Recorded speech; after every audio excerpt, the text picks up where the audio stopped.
Assalamualaikum warahmatullahi wabarakatuh. Kembali Kak Zifa mengudara.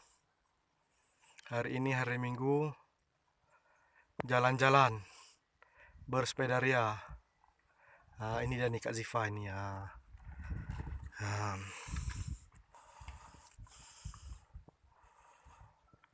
Bersepeda ria ke Kak Zifa.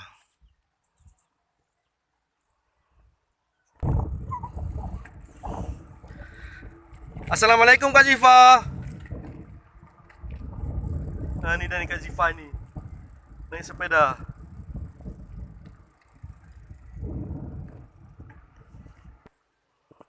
Itu dia Kak Zifa.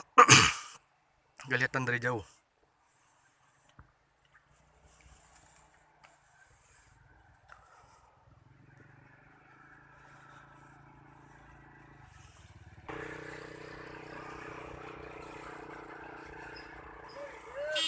Kak, istirahat lah ya. Istirahat dulu, minum.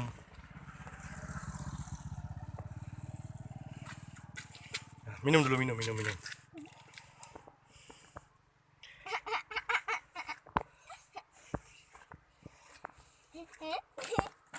Ya, minum punya ayah dia.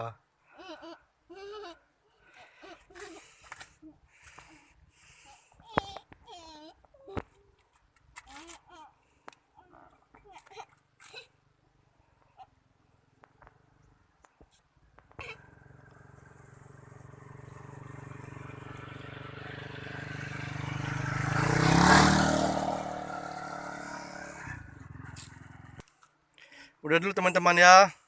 Tuh, dua. Udah dulu ya teman-teman. Ziva mau jalan lagi.